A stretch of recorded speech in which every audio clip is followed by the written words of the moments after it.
গঞ্জের রাজুরায় ঘটেছে এক চাঞ্চল্যকর প্রতারণার ঘটনা।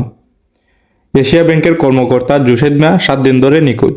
তবে স্থানীয় সূত্রে জানা গেছে তিনি এখন ইউরোপ পালিয়ে গেছেন। ভুক্তভোগীরা বলছেন ব্যাংকের বাইরেও তিনি ব্যক্তিগতভাবে লক্ষ লক্ষ টাকা নিয়েছিলেন, যা নিয়েই তিনি মূলত পালিয়ে গেছেন। ব্যাংকের বাইরেও তার কাছে 3 লক্ষ টাকা রাখছে। এটা তার বাপ ভাই কয়েকজন আছে জানা থাকতো, এটা তার বাপ জানা পাই। তার প্রতি বিশ্বাস এবং পরিচয়ে কিন্তু মানুষ নির্দ্বিধায় টাকা জমিয়েছিল। অ্যাকাউন্টে আমার এক জায়গায় হইলো তোমার হয় 4 লক্ষ টাকা, 4 লাখ টাকা। এক জায়গা আছে আমার তোমার হয় 1,35,000। এক জায়গা আছে তোমার হয় 4 লাখ টাকা। জুহেদ মিয়ার বাবা ছিলেন সাবেক ওয়ার্ড মেম্বার। তার মোবাইল ফোনও এখন বন্ধ। তার পরিবারের কারো সঙ্গেই এখনো যোগাযোগ করা যায়নি। 5,30,000 একসাথে রাখছিল না, আলাদা 3 বার রাখছিল। এখন কি আইসে কোনো চেক দিছেন নি টাকা আছে অ্যাকাউন্টে বাকি? নাই।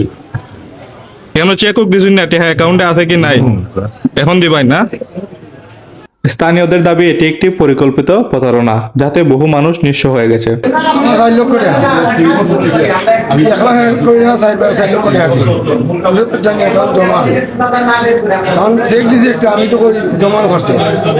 এখন আমার টাকার প্রয়োজন, আমি তো ঘর বসে আইছি, এখন তো সে নাই, এখন আমার টাকা নাই। ওই অফিসের রাইছে আছে করে এখন টাকা নাই, টাকা হয়নি, অ্যাকাউন্টে কোনো টাকা নাই। টাকা নাই। তো আমার ছেলে আছে 3 টাকা, ছেলে মিষ্টির দোকান চাকরি করে, এরা চাকরি করে বেতন দেয়, আমি দলা করে তোরা দলা করে 1 লক্ষ করে 4 লক্ষ টাকা।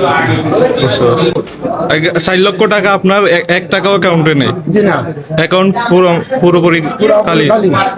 এখন আমি ব্যাংকের চেক দিয়েছি ঠিক একটা সিল মারা, আমি তো ওই ব্যাংকে জমা করছি, আমি টাকার বুঝিও না।